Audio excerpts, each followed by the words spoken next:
SER Podcast.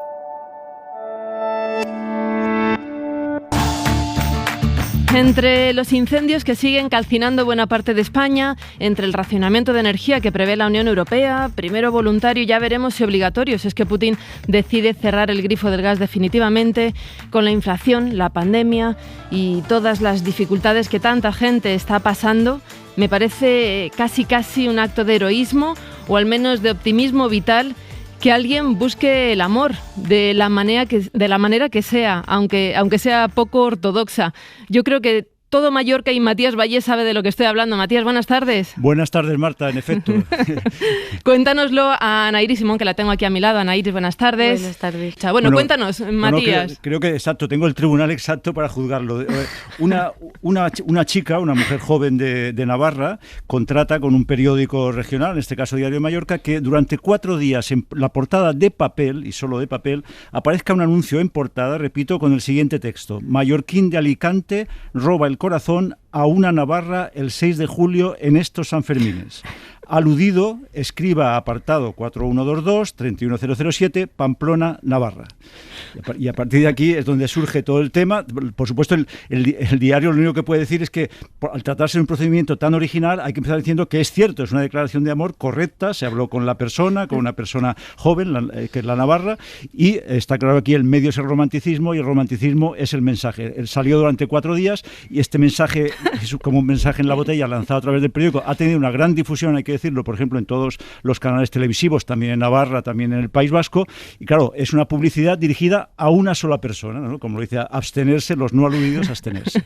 Pero no sabemos si esa persona se ha dado por aludida, si ha contestado o no.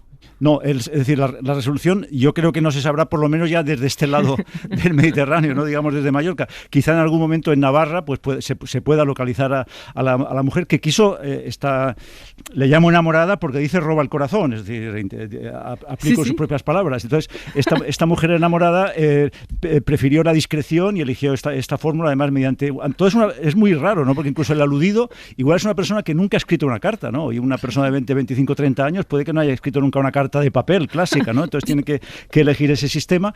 Y luego también hay que pensar, como lo llama Mallorquín de Alicante... Eso es lo que iba a preguntar yo, ¿cómo que Mallorquín de Alicante?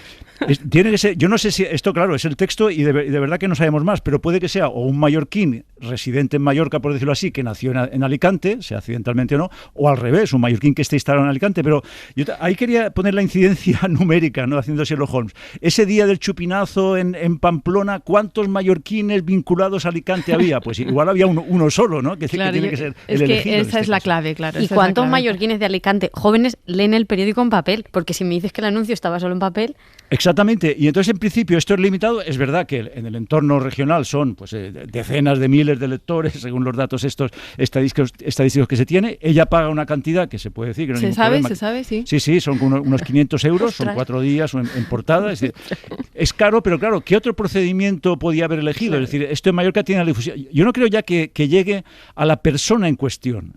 Suponiendo que exista, porque claro, esto no tenemos, pero a la persona en cuestión, entorno, sino ¿no? Que alguien conocido diga, oye, tú no estuviste en Pamplona no y además tienes tu madre de Alicante o tu padre de Alicante, o has vivido en Alicante, algo de esto, ¿no? Y que a través de aquí se podría establecer la conexión. ¿Sabéis a qué me recuerda? A una sección en Tentaciones, en El País, el Tentaciones que daban con El País antiguo, que se llamaba Te vi, y yo la leía de niña y siempre se veían en el metro, y yo decía, ojalá montar en metro, para que alguien me dijera, ibas en el metro, guapísima, no sé qué, y era una sección dedicada precisamente a esto, cuando no había Instagram, que esta chica cometió el grave error de no pedirle el Instagram al mallorquín de Alicante, pues había esta sección, ¿no? para encontrar y que hacía de Celestina. Sí, lo que dice es verdad, porque es rarísimo que no intercambiaran teléfonos, ¿no? Que nuestro DNI tecnológico es lo primero que entregamos como ficha de contacto. Es decir, pero claro, no se sabe la relación, porque aquí se mantiene el misterio. A ver, claro, yo siento romper el romanticismo, pero tengo que confesar que en el equipo de La Ventana hay opiniones contrapuestas. Hay quien piensa que si el tipo ha desaparecido y no da señales de vida, igual es que amiga, date cuenta. Pero bueno, no perdamos la esperanza. Just take responsibility. Sometimes you're the prisoner. Sometimes you're the free. Just let your conscience be your guide. When heartbreak hits you, say la vie. Sometimes you're the Shih Tzu. Sometimes you're the tree.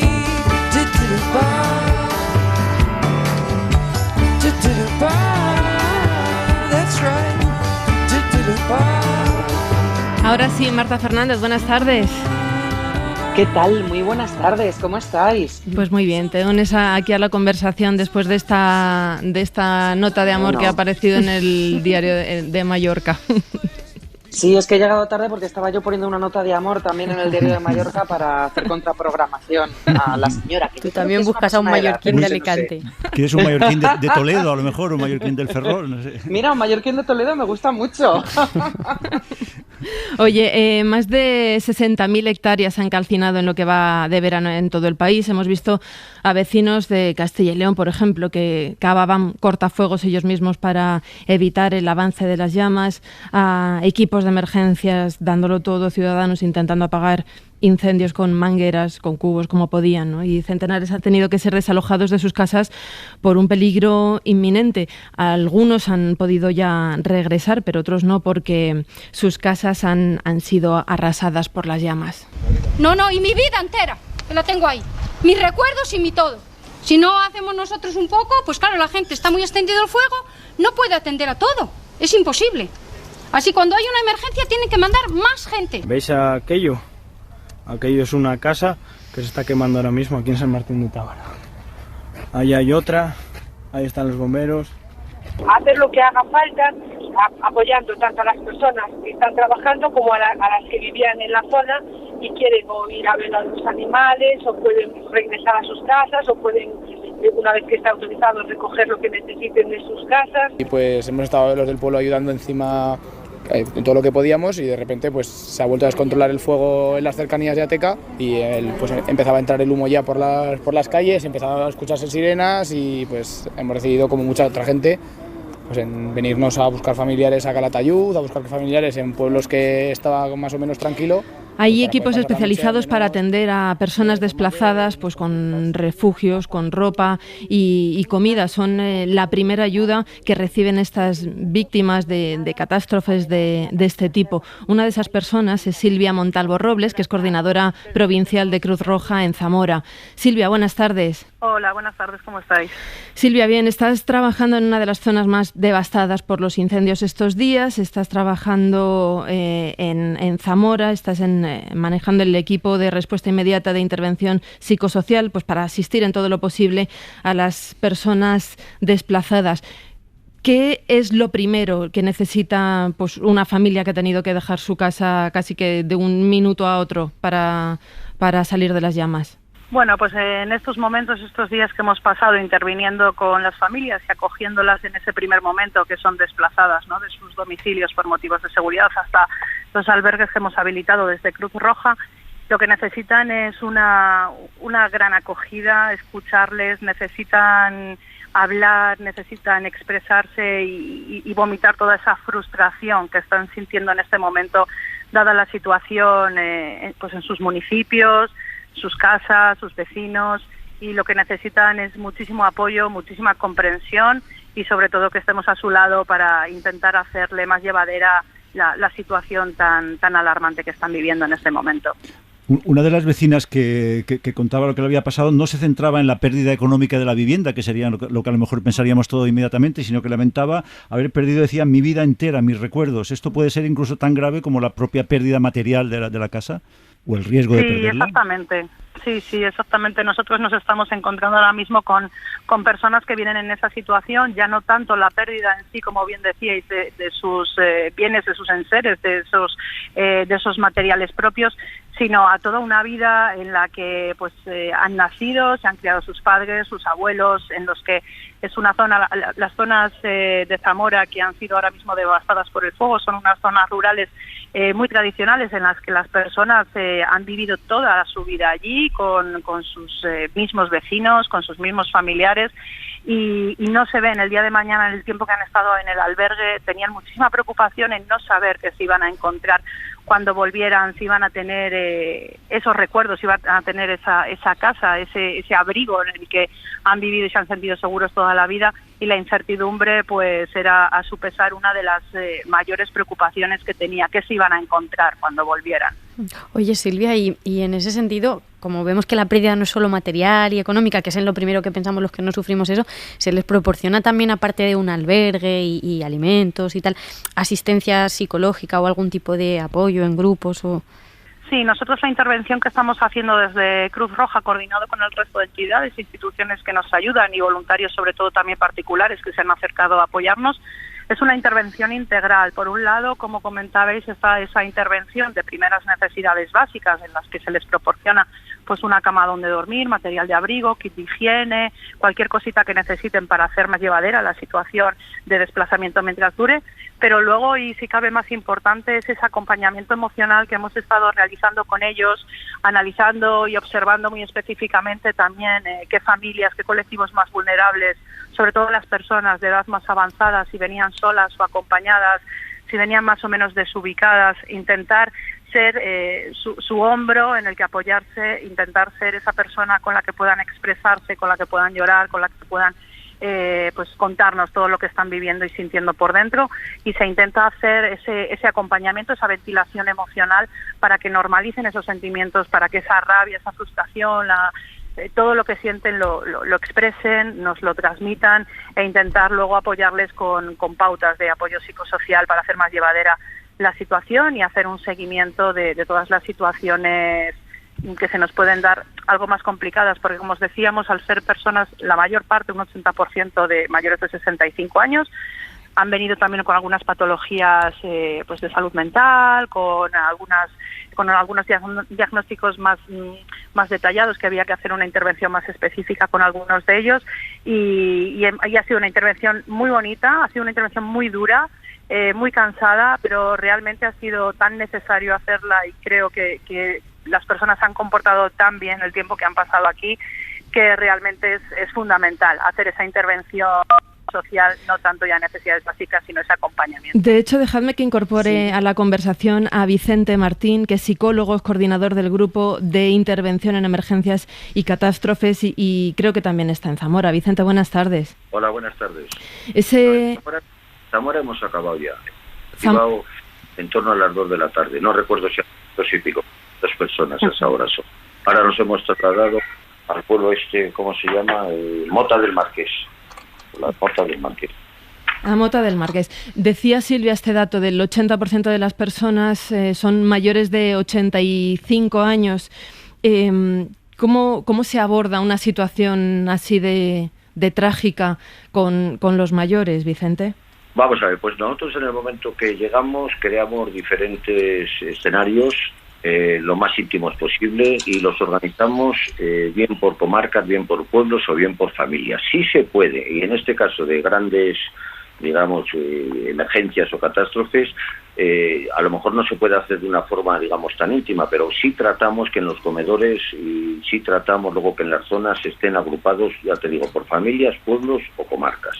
A partir de lo que hacemos es reunirles a todos y darles una información en la que, para darles seguridad, les decimos que estamos cuerpos y fuerzas de seguridad del Estado, policía local, protección civil, SACIL, equipo de psicólogos, etcétera, todos dispuestos para ayudarles, pero que hay muchos imprevistos en estos casos, y que aquellas personas que al salir de sus casas urgentemente no han cogido la medicación o las pautas de medicación, que se pongan a un lado, que se pongan en contacto con una de las personas de los psicólogos que tenemos allí.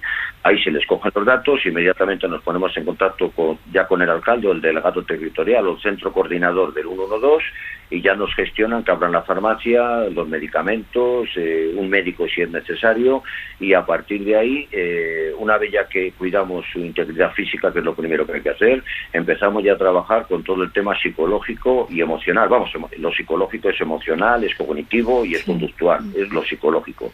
Y ahí empezamos a hacer ya la intervención psicológica especializada en emergencias, que consiste pues en una serie de pasos, en ventilación, información, legitimación, darles permiso, etcétera, etcétera. A mí lo que me preocupa es qué sucede después, porque claro, la intervención psicológica en el primer momento de shock, ellos están muy conmocionados, pero ¿qué pasa cuando esas personas por fin pueden volver a su casa, ven cómo ha quedado todo y tienen que enfrentarse a la desolación que se van a encontrar cuando regresen a sus hogares? Eso ya no es una cosa nuestra, porque nosotros somos intervención psicológica especializada en emergencia. A partir de ahí tienen que ir a su médico de atención primaria y se ponen ya todos los mecanismos de salud mental. O sea, nosotros simplemente somos como las ambulancias. Cuando nos llaman, vamos, y a partir de ahí no hacemos seguimiento porque no está dentro de nuestro protocolo.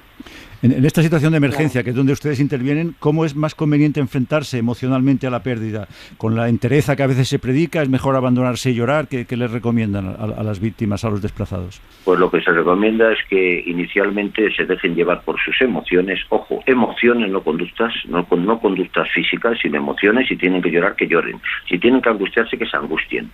Y luego, pasado un determinado tiempo, pues ahí iniciamos la contención emocional de forma psicológica. Entonces, la gente tiene que manifestar sus emociones. Por eso nosotros hacemos la primera fase, que es la de ventilación, en la cual la persona, a través de hablar, y nosotros con lo que es la conversación también intrascendente o la escucha activa, lo que hacemos es propiciar que la persona cuente lo que piensa, lo que siente y lo que quiere. Y a partir de ahí nosotros empezamos la contención. A todo esto se llama que nos hagan lo que llamamos un relato integrado, un relato cronológico integrado. ¿Dónde estaba usted cuándo? ¿La avisaron? ¿Qué pensó? ¿Qué sintió? ¿Qué hizo? ¿Qué recuerdos la traen? ¿Con qué la asocia? Es lo que llamamos el relato cronológico integrado. Una vez que han hecho eso, ya han ventilado un poco sus emociones y cogniciones. Hay que recordar que las emociones son respuestas fisiológicas.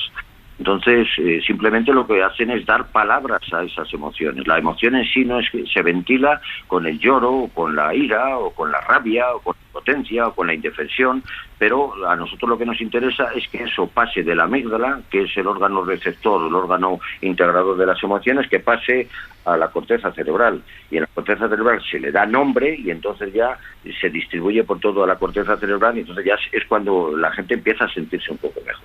Vicente, ustedes, además de trabajar con las víctimas y con los desplazados, trabajan con el personal de emergencias, con los policías y los brigadistas que están trabajando para apagar los incendios.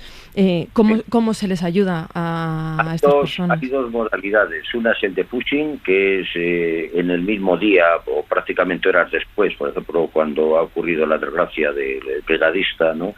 O cuando estuvimos con la familia del pastor y que murió el pastor y la bueno, sí. Hay dos formas, concretamente con brigadistas, bomberos, policía, guardia civil, etcétera. Cuando están en una situación o ven una situación potencialmente traumática, y por potencialmente traumática entendemos que hay una posible pérdida de su integridad física, de su vida o la de sus seres queridos, pues esa situación potencialmente traumática, pues unas 4 o 5 horas después o al día siguiente, si es necesario, se hace lo que se llama un defushing, que es inmediatamente que cuenten qué piensan, qué sienten, a qué les recuerda, desde cuándo, cómo lo recuerdan, qué han pensado, qué olieron, qué sintieron a través de los sentidos. Y luego está la otra alternativa, que es el debriefing, que el debriefing ya lleva más tiempo y es cuando esa situación potencialmente traumática se ha empezado a convertir en traumática. Recordemos, traumática no es estrés postraumático. El estrés postraumático, generalmente, uno de los criterios es que ocurre a los 4 o 5 meses después de la situación traumática. Por tanto, simplemente decimos que cuando hay una situación traumática hacemos el debriefing para intentar prevenir ese estrés postraumático y que la gente pues haga lo mismo, ventile, cuente, se solidarice, haga relato cronológico, legitime lo que siente, porque hay muchas personas que no legitiman lo que sienten.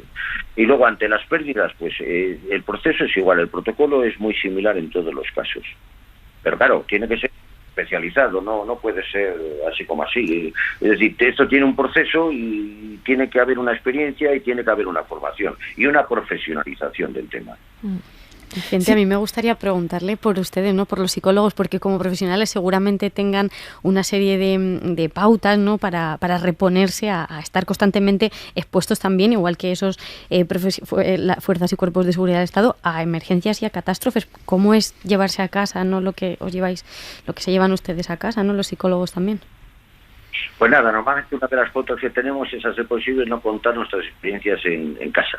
Se puede hablar con un compañero si es necesario, pero generalmente no es necesario porque fíjate, por ejemplo, los médicos de urgencias están todo el día viendo cosas, la Guardia Civil de Tráfico todo el día viendo cosas, los forenses todo el día viendo desgracias, los jueces están viendo todo el día desgracias. Bueno, pues llega un momento que uno se desensibiliza un poco después de darse la situación, porque hay que recordar que muchas veces se habla de establecer empatía, pero esto no se debe hacer.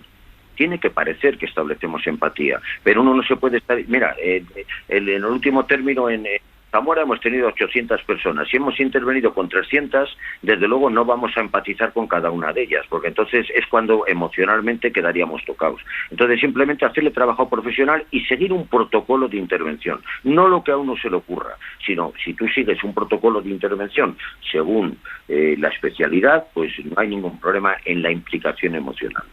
Y eso, por tanto, no te lo llevas a casa. Vicente Martín, coordinador del Grupo de Intervención en Emergencias y Catástrofes, y Silvia Montalvo Robles, coordinadora provincial de Cruz Roja en Zamora. Muchísimas gracias por asomarse a la ventana y mucho ánimo. Gracias por su trabajo también. Gracias a vosotros. Make this world a better place for you and me. Think ecologically. Decías, Marta, ¿qué pasa el día de después, no? ¿Qué hacemos con esas zonas forestales después del incendio? ¿Cómo devolvemos la vida al monte? Reforesta es una ONG que desde 1991 hace precisamente esto, devuelve la flora a las zonas dañadas, pero además trabajan también por la prevención. Hablamos con Miguel Ángel Ortega, que es su fundador y director. Miguel Ángel, buenas tardes. Hola, ¿qué tal? Buenas tardes. No sé si ahora mismo, que todavía está media España ardiendo, es un poco prematuro, pero bueno, por lo menos para que nos traiga un poco de optimismo. ¿Todos los terrenos son recuperables después de un incendio? No todos los terrenos son recuperables. Los que se han quemado más veces en un corto espacio de tiempo son los más difíciles de recuperar. Entonces, en esas situaciones lo que se establece es una degradación de la vegetación. La vegetación se organiza por etapas que pueden ser progresivas, es decir, hacia estados de más madurez, que es cuando se está recuperando, o a lo contrario, regresivas, cuando está sufriendo impactos. Y en este caso, evidentemente, un incendio es un impacto que provoca una reacción regresiva de la vegetación. La vegetación tiene una capacidad de recuperarse, pero tiene su límite, como todo. Entonces, si suceden varios incendios en un corto espacio de tiempo, pues por ejemplo, para que nos entendamos, ya no hay árboles, habría arbustos. Si esos incendios afectan a los arbustos y no les da tiempo a recuperarse, no habría arbustos, habría pequeñas matas, que son vegetación leñosa pero de menor porte. Posteriormente, si vuelve a suceder lo mismo, iríamos a una vegetación todavía más simple, de herbáceas, y de hecho hay que decir que esto es algo que se contempla ya en España, en muchos lugares, porque España, no lo olvidemos, es tierra quemada. No es que la estemos quemando nosotros ahora o se esté quemando ahora como consecuencia además del avance del calentamiento global, sino que nuestros antepasados vivieron en España de quemar España para obtener recursos y tierras. Había aquella cosa que se decía que se podía ir de árbol en árbol desde de toda España, ¿no? Desde los Pirineos hasta el sur. Yo quería decirle, no es por buscar un prisma un poco favorable, pero se habla a veces de incendios espontáneos que pueden ser incluso útiles para la regeneración de la naturaleza. ¿Hay alguna virtud de este tipo en los incendios que se están viendo ahora en la pavorosa situación de España? Bueno, esa es una cuestión que es un poco discutida, porque esa es la situación ideal, por decirlo de alguna manera, en la que los ecosistemas están poco tocados. La vegetación mediterránea en particular, como consecuencia, entre otras cosas, de la interacción con el ser humano desde hace miles de años, ha desarrollado sistemas para responder al fuego y poder reponerse. Entonces hay especies que han desarrollado distintas estrategias y en ese sentido se apunta a que el fuego puede favorecer la renovación de los ecosistemas que cojan de nuevo brío, ¿no?, por decirlo de alguna manera. Ahora bien, hay que tener en cuenta que es que en España nos quedan ahora mismo pues un tercio de los bosques que nos quedaban antes. que nos quedaba, me refiero, antes de que se produjese una intervención humana notable sobre el territorio. Y además de ese tercio de bosques que nos quedan, hay muchos que están en una mala situación, y esto es algo que está siguiendo la Unión Europea y España como parte de una red de seguimiento de daños forestales a nivel europeo desde hace ya décadas. Y lo que se está apreciando es que, entre otras cosas, como consecuencia del propio avance del calentamiento global, nuestras masas forestales están cada vez más débiles. Y esto implica que en estas situaciones estos incendios que tienen una raíz directa o indirectamente humana, el 95% de los incendios están relacionados directamente con el ser humano. Y ahora, cuando estamos hablando, por ejemplo, de estos incendios que se causan como por un rayo, hay que tener en cuenta que estas situaciones que propician las tormentas secas y la aparición de rayos van a ir a más. Están relacionadas también con el calentamiento global, con la mayor sequedad y con todo este reajuste que está haciendo el planeta ante esta agresión que está sufriendo desde hace sobre todo 2 siglos y medio la revolución industrial por parte del ser humano. Entonces, ¿que puede tener un efecto revitalizador? En algunos casos sí, pero hay que matizarlo porque no estamos en la situación ideal, porque nuestros bosques están ya muy tocados y porque no es lo mismo que se te queme un monte, incluso aunque pueda correr el fuego porque no hubiera nadie para apagarlo, cuando tienes todo el país cubierto de bosques, que cuando tienes una tercera parte del país cubierto de bosques y una parte de ellos además en mal estado. Miguel Ángel, muy rápido porque nos quedamos sin tiempo, pero ¿cuál es la principal pega para no reforestar nuestro país, básicamente, nuestra masa forestal? ¿Te refieres a impedimentos de tipo técnico o económico, o más bien de tipo natural? Las dos cosas, o natural o político. No sé si es una decisión o es que es imposible desde un punto de vista natural. Bueno, lo que ocurre es que hay que tener en cuenta que una restauración se te puede ir, sobre todo si se incluyen los gastos de mantenimiento de la reforestación, a un mínimo de 3.000 euros por hectárea. Entonces, echemos cuentas del dineral que esto supone, ¿no? Lo que tenemos que hacer es un manejo inteligente y ver allí donde sea posible hacer la regeneración natural, la reforestación pasiva. Y para esto hay que cambiar algunos paradigmas, porque una de las cosas que se está viendo recientemente que no es conveniente, sin embargo, en muchos lugares se insiste en hacerlo, es extraer los troncos quemados. Los troncos quemados es mejor se astillen in situ para no meter maquinaria, para no producir erosión, que es lo peor que puede suceder después de un incendio, sobre todo cuando llegan las lluvias del cambio de estación, pero es que además esos troncos todavía tienen unas raíces que van a sujetar el suelo y son sitios fundamentales para la germinación de nuevas semillas y para que las especies reforestadoras como la urraca o el arrendajo se posen y puedan hacer viajar esas semillas, que son una parte fundamental e imprescindible de la regeneración natural. Entonces, hay dos formas: regeneración natural, donde sea posible, y la recuperación artificial a través de la intervención humana. Y lo que hay que hacer, como los recursos son escasos, es saber dónde se puede aplicar cada cual y no meter dinero por meter dinero y encima dañando, como es cuando se mete maquinaria pesada en un monte recién quemado, destrozando el suelo y quitando elementos que son necesarios para la propia regeneración natural. Miguel Ángel Ortega, director de Reforesta, muchísimas gracias por asomarse a la ventana. Gracias a vosotros por darnos voz. Hasta luego.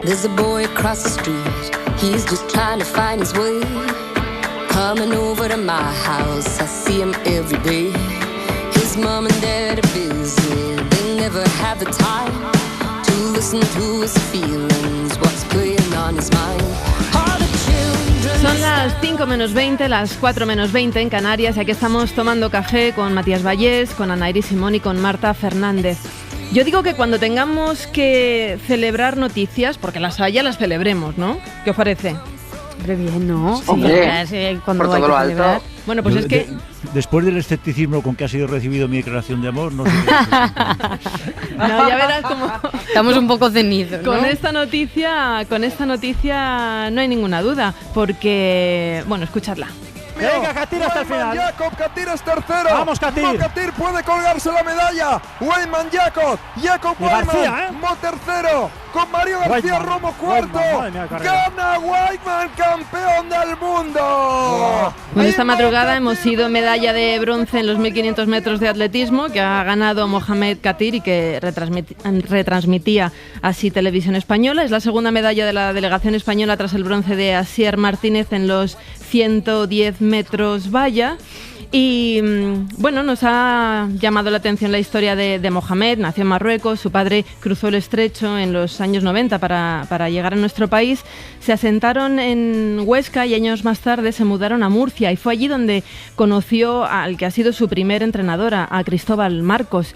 Y nuestro compañero Javier Espinar. Javier, buenas tardes. Buenas tardes, Marta. ¿Tú has hablado con él? He hablado con él y así es, Cristóbal Carlos, el entrenador del Club de Atletismo del pueblo, pues nos cuenta que la medalla de bronce al final es el resultado de muchos y muchos años de trabajo bien hecho, pero esta historia de Katir se remonta con solo 13 años y empieza en un cross escolar. La verdad que es una historia muy bonita, porque resulta que nosotros todos los años hacemos aquí un cross escolar en el que participan todos los colegios de Mula. Y nada, pues iban categorías desde benjamines, alevines, infantiles y tal, y luego su categoría, que era la de cadete, pues llegan ahora al sprint dos muchachos, él y otro más. Pues estuve hablando con ellos para que se apuntasen a las escuelas deportivas de aquí del Club Atletismo Mula Sport, y luego hablé con sus padres. Pues bueno, pues empezó a entrenar con nosotros y el otro muchacho se decantó más por el fútbol y eso. Y nada, pues fuimos trabajando una temporada, otra temporada y poco a poco subiendo, mejorando hasta poder ir a los campeonatos de España y vamos, que la historia, pues el inicio fue desde un cross escolar que se hizo aquí en la ciudad de Mula. Y claro, Mo Katir pues lo tenía claro desde el principio, porque aunque sus padres querían que estudiara, desde el primer momento tenía claro cuál era su pasión. Él siempre ha tenido muy claro lo que quería. Una vez que se empezó con esto, es decir, no se despistaba en ningún otro tema, ni tan siquiera en los estudios. Y a lo mejor su padre decía, haz más hincapié en estudiar, en esto y lo otro. Y él ha tenido muy claro que quería ser atleta y ya está. Que no, ya te digo que incluso el tema de estudiar carrera universitaria o cualquier de eso, ni tan siquiera se lo ha planteado. Él simplemente quería ser atleta. Y eso sí, su vida como atleta no fue nada fácil, porque creció en un pueblo que no tenía ni pista de atletismo, y Cristóbal Carlos nos cuentan que entrenaban así. Pues hemos tenido que ir apañándonos con palicos y cañas, que si fabricando materias, que si haciéndonos nuestros circuitos en un descampado que teníamos de tierra. Hicimos ahí como una forma de pista de atletismo con los coches y nada, pues ahí ya podíamos empezar a tomar tiempo, a trabajar de una forma un poco rudimentaria, pero que al fin y al cabo ha sido bastante efectiva. Y claro, es que su vida como atleta no fue fácil, pero es que él forma parte de una familia de luchadores y de trabajadores, y en su vida nadie le regaló nada. Es una familia humilde en el que, vamos, su padre trabaja pues temporalmente en el campo, cuando saca el ayuntamiento gente para trabajos para el ayuntamiento y cosas así. Y nada, una familia, ya te digo, humilde y con luchadora, gente que trabajando y ya está, que no es que dices tú que han venido ya acomodados, todo lo que eso a base de trabajo y de esfuerzo. Pues el ejemplo humilde de la familia de Mohamed Katir, pero también de su entrenador, porque de hecho la has tenido que grabar porque este hombre también es bombero y ha tenido que salir a apagar un incendio en Murcia. Exactamente, él es bombero, y él, como tantos de los bomberos que están ahora mismo trabajando en España, pues le está intentando que no se queme ni un matojo más de todos los montes de España. Bueno, tenemos hoy otra cita deportiva. Gracias, Javier. La selección española de fútbol femenino juega el partido de cuartos de final de la Eurocopa contra Inglaterra, que es la anfitriona, y de camino al estadio de Brighton está nuestra compañera Sonia Luz. Sonia, buenas tardes. ¿Qué tal, Marta? ¿Cómo estáis? A ver, ¿cómo se presenta el partido de hoy? Bueno, pues un reto mayúsculo, porque hablabas de récord de asistencia, se ha batido de largo en esta Eurocopa. Es verdad que los estadios están siendo más pequeños y eso permite ver pues mejores ambientes, pero no solo con Inglaterra, también con el resto de selecciones. España ha jugado 3 partidos y 2 con el estadio lleno. Lo de hoy es el más difícil todavía, porque España lo tiene todo en contra. Inglaterra es la anfitriona, es el mejor equipo de la fase de grupos, 14 goles a favor, ninguno en contra. Ha protagonizado la mayor goleada en la historia de las Eurocopas, le ganó 8-0 a Noruega y tiene a Beth Mead, que lleva 5 goles. Y es verdad que también, pues bueno, la grada va a estar hoy llena en el Falmer Stadium, pero lleno, Marta, de ingleses, básicamente. Claro. ¿Alguna apuesta para el resultado de hoy? Pues venga, vamos a confiar que todavía hay tiempo. Yo creo que va a pasar España a semifinales y va a ganar 2-1. Yo te pediría, Sonia, desde Mallorca, si Patricia Guijarro y Mariona Caldentey están seguras en la alineación inicial, en el once Hombre, inicial. son dos de las básicas para el equipo de España. Jorge Vilda las utiliza siempre, han salido en los 3 partidos anteriores de titulares y ya sabes tú mejor que yo que Patrick Guijarro es el faro de esta selección, la mediocentro, y aunque algún partido no ha jugado en su posición, está siempre sobre el campo. Las dos de Mallorca siempre. Y una última cosa es, si no le deseamos, por supuesto, una enfermedad a nadie, pero el COVID de la selección, esta fenomenal seleccionadora inglesa, imbatida, Sarina, ¿nos puede favorecer o se ha repuesto ya? Estamos a la espera de ver si se sienta hoy en el banquillo. Ayer le hicieron un test y volvió a dar positivo, así que ya se perdió el encuentro contra Irlanda del Norte, aunque ganaron 5-0. Es, yo creo, el talismán un poco de esta selección, que tiene un equipazo, pero es la mejor seleccionadora del mundo, yo creo, Sarina Wiegman. Y si no está hoy en el banquillo, hombre, ellas siguen siendo un equipazo, pero es evidente que Inglaterra un poquito pierde. Sonia, di, Marta. No digo, me da muchísima envidia, Sonia, por estar allí. Solo quisiera que ganáramos a las inglesas para mañana o esta noche poder decir, en vez de que han hecho una machada, que han hecho una mujerada. Y que las ganemos y que vamos, que las metamos una goleada allí. Pero Marta, ¿te gusta que le llamen las guerreras? ¿Te gusta este nombre? ¿No es copiar los arquetipos masculinos? Pero las de fútbol no son las guerreras, Claro. Lo he visto en la prensa deportiva, ¿no? Copiamos los arquetipos, sí. ¿Quiénes son entonces las guerreras? Las guerreras son la selección de waterpolo femenino y la selección de balonmano femenino. Sí, son las estas. Estas de momento no tienen apodo. Igual mañana hay que llamarles, no sé, las guerreras también. Sí, o las mujeradas. Eso. Oye, Sonia, la selección inglesa creo que pidió cambiar el color de su pantalón, de su uniforme, que tradicionalmente es blanco, por un tema de la menstruación. Sí, visten camiseta blanca, pantalón blanco, lo estás diciendo tú, Marta, es el uniforme habitual, el tradicional, pero después del primer partido, el inaugural contra Austria, ganaron 1-0, surgió esa polémica. Se publicó que las futbolistas no estaban cómodas por el tema de la menstruación, incluso la goleadora Beth Mead lo reconoció a los periodistas. Hubo conversaciones con el proveedor de la selección, pero al final juegan de blanco. Esto pasa en el fútbol, pero pasa en todos los deportes. Yo, por ejemplo, he visto a tenistas en Wimbledon, ya sabes que en Wimbledon tienen que jugar chicos y chicas de riguroso blanco, y varias tenistas han dicho que no es lo más cómodo cuando estás con la regla, claro. Esto cada vez es menos tabú, pero todavía sigue siendo un tema dentro del deporte femenino, ¿no?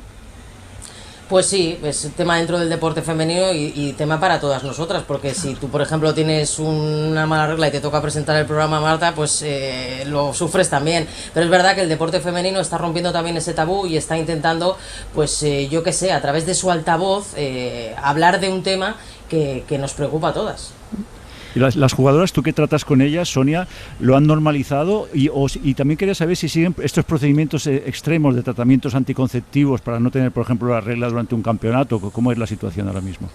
A ver, yo no conozco el caso concreto de ninguna, pero yo he sido deportista a mucho menor nivel y cada una usa sus trucos, como cuando tienes que gestionar un partido de tanta ansiedad, cada una tiene sus trucos y sus salidas en este tipo de casos. Pero sí es verdad que por ejemplo, los antiinflamatorios funcionan mucho. No conozco ningún caso de que utilicen anticonceptivos para quedarse sin menstruación durante un torneo importante, porque yo creo que es algo contraproducente. No sé si me equivoco, pero bueno, cada una intenta pasarlo como mejor puede, aunque antes no se hablaba, ahora por ejemplo se empieza a hablar, y no es que se pueda usar de excusa, pero sí que se puede hablar del tema con total normalidad. Dejadme que salude a Eleonora Llobio, que es periodista del diario El País y que hace unos días firmó un reportaje muy interesante sobre este tema. Eleonora, buenas tardes. Hola, buenas tardes, ¿qué tal? Pues muy bien, tú has hablado con Esther Morencos, que es vicedecana de Investigación, Innovación e Internacionalización de la Universidad Francisco de Vitoria en Madrid y también preparadora física de la selección femenina en hockey hierba. Y bueno, cuentas en tu texto que ha encuestado a unas 1000 deportistas sobre este tema, sobre sus reglas. ¿Nos podrías resumir un poco con qué resultados? Exacto, sí, están en fase de recopilar los datos, pero hay un primer análisis que dice que entre el 70 y el 80%, que es muchísimo, Marta, cuenta que tiene al menos 3 síntomas durante el periodo, y a mí me parece una burrada. Los que habéis tenido regla dolorosa sabéis lo que es. Yo lo he sufrido, nunca me hubiera imaginado tener que competir o entrenar con esto. Y esos síntomas van desde dolor de piernas, dolor de pecho, fatiga, pero hay gente que sufre desmayos y mareos. O sea, es un abanico muy grande y evidentemente no todas, pero un 70-80% es mucho y 3 síntomas son bastantes como para que se tengan en cuenta. Sonia, te despido rápidamente, que creo que te tienes que ir, que te están esperando para ir al partido. Un beso, Sonia. Un abrazo para todos. Adiós. Eleonora, adiós. sigo contigo. ¿Hay ginecólogos familiarizados ya con el deporte de alto rendimiento? No, no los hay, muy pocos, a no ser que tengan alguna inquietud o algo que les quiera estar vinculados con el deporte, normalmente no los hay. Y me contaba Esther que muchísimas veces cuando tienen pacientes con una regla dolorosa, pues repiten la misma respuesta que hace 20, 30, 10 años. Pues te ha tocado una regla dolorosa, te fastidia. En ese estudio a mí también me resultó muy llamativo que muy pocas deportistas acuden a un especialista. Yo no sé si es que interiorizan que tienen una regla dolorosa y pues la asumen, pero a veces puede ser generada de una patología, puede ser endometriosis, un ovario poliquístico, puede ser cualquier cosa. Es muy importante acudir a un especialista para que te lo solucione o busque una solución. Y el deporte de alto rendimiento, o sea, estará a ese nivel, ¿no?, al que están nuestras futbolistas, o se me ocurren, por ejemplo, la gimnasia deportiva, la gimnasia rítmica. A su vez, ¿les produce alguna historia con su menstruación, amenorrea, sí, o pérdidas de la regla tempranas? A ver, por un lado, hay muy pocos estudios, por lo que me contaba Esther Morencos, que puedan demostrar qué incidencia puede tener la regla y las distintas fases del ciclo menstrual en el entrenamiento. Hay estudios, pero que se limitan a un periodo corto de tiempo, de 3 meses. En cuanto se profundice más y los estudios sean bastante más a largo plazo, se podrá seguir adaptando aún más el tipo de entrenamiento. Y luego lo que decíais, que a mí me contaron Juan del Campo y Alberto García Bataller, que son 2 entrenadores, una cosa que me impactó muchísimo, que hay deportistas, por eso decía Sonia antes, que no es lo más apropiado que tú te tomes la píldora de forma continuada porque te coincide en un torneo. Claro. O sea, la píldora ciclo continuado pues te la tiene que recetar un ginecólogo con una patología. Entonces, hay deportistas con ausencia de regla de más de 3 meses que acarrea un grave problema de salud, y quiero hacer mucho hincapié en esto porque Juan del Campo y Alberto García se encontraron con casos de deportistas con osteoporosis con 22 años. Es que o con lesiones de fracturas por estrés repetidas. Es que esto yo te quería preguntar, Eleonora, porque es que es frecuente, es decir, incluso los especialistas, que lo que yo he visto y he leído, no lo prohíben, dicen que es un método radical, que es el método, por supuesto, más drástico, pero no dicen, bajo ningún concepto siga usted un tratamiento anticonceptivo. Pero es que eso se hace, esto de suprimirte la regla tomándote las pastillas que no te corresponden, se hace incluso, amigas mías lo han hecho, para irse de vacaciones, no para jugar torneos. Claro, o sea, yo creo que hay una poca conciencia respecto a lo que significa la toma de anticonceptivos hormonales que ahora se está subsanando, ¿no? Pero no es una cosa en la que, o sea, yo no jugaría con esto. O sea, claro hemos tenido todos 15, 18, 20 años. Pues voy a la playa, pues mira, me pillo 3 meses la píldora y voy a tener un verano tranquilo. Porque están jugando con su salud. Claro, pero las deportistas se están poniendo con esto un parche porque no se está analizando verdaderamente el problema que sufren cuando tienen una regla dolorosa y que tienen que competir, porque como bien decía Eleonora, esto sigue siendo un tema que en cierta medida es tabú. Es decir, que las inglesas pidan cambiar el color del pantalón y lo tengamos que contar y que es una noticia, es porque todavía no lo hemos asumido. Es eso tan llamativo, ¿no?, de que nosotras no podemos hablar de lo que sufrimos con la regla, pero otro nos puede decir aquello de ¡ay, estarás con la regla, hija mía, que estás muy irascible! Pero es que es muy tremendo. También quería deciros que, a ver, que no todas toman el anticonceptivo de manera continuada para evitar la regla en competición. Hay muchas, de las que me alertaba Alberto García, que es porque eso va asociado a una pérdida de peso. Entonces ven que pierden peso, ganan masa muscular, pues venga, me veo mucho mejor en el espejo, sigo así. Y realmente lo que te estás haciendo es jugando tu salud cuando tengas 50 años, porque me contaban que entre los 15, 30 lo que vas haciendo es como una mochila que la llenas de un capital óseo, que es lo que te va a permitir tirar cuando seas mayor para no sufrir osteoporosis.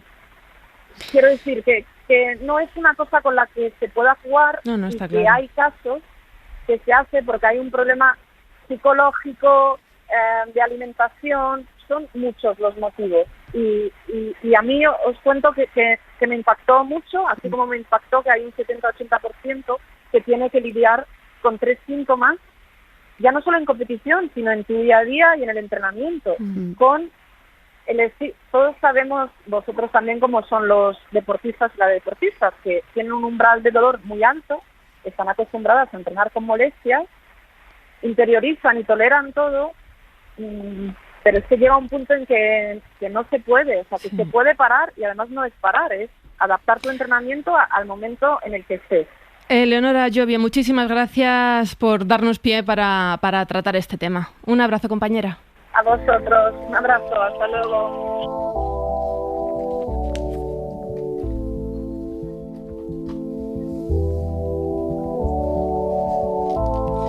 Vestida con ese Fendi, bailando plan vela de Candy. Ana Iris, ¿vas a ir a ver a Rosalía? Me habría encantado, pero es que una exclusiva, estoy encinta, estoy embarazada y lo paso fatal. Fui a ver a Zetangana y porque me colaron y pude verlo más adelante que todo el mundo, pero ir embarazada a un concierto, yo creo que de Rosalía, un Motomami concierto, es lo peor que puede hacer una, ¿no?